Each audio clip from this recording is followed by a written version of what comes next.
Good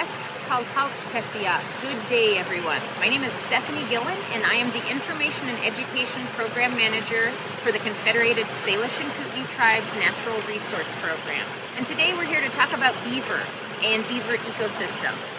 Beaver are known as nature's ecosystem engineers, and we'll talk about why. It's amazing the habitat that they create with building their lodges. It forms these dams that serve as a natural filtration system. So it acts as a filter for pesticides and fertilizers that may be found in the waters. It also creates habitat for other wildlife species.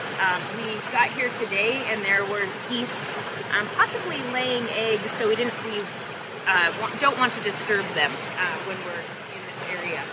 Beavers' eyes are also positioned on their skull at the top of their head, and this allows them to submerge themselves in water to be able to swim but still see and watch for predators. So they slap their tail on top of the water to intimidate predators, but also to warm their family. This is not generally, people think that they use this to pat mud onto their dams that they build, and actually they use their hands a lot to do that.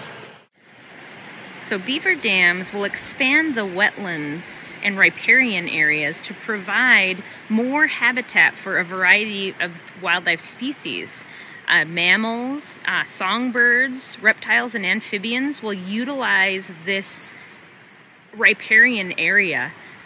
Beaver will also help with soil erosion and their dams will retain sediment. They also help with drought because the water is stored in the soils, the higher soils, and are released at a slower rate.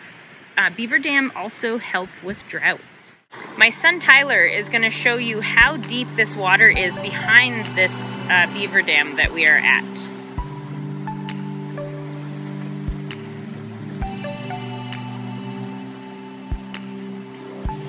So yeah, that is why they create lots of habitat for fish and birds and other species. When the elders talk about the old ways, they speak of the deep physical and spiritual connection between the people and the animals. Human beings occupy a space of humility, relying upon the material and spiritual help of the animals and plants. So people have an obligation to always treat the animals with respect, to never abuse them, and when we hunt or fish, to never waste any parts of an animal. Beaver was used for food, furs, and other uses, including perfumes. The tail was also a good source of food. During the fur trade days, Salish and Pend d'Oreille did some trapping, but never as much as the fur companies wanted. The tribal people wanted to make sure the beaver and other animals were here for future generations to come.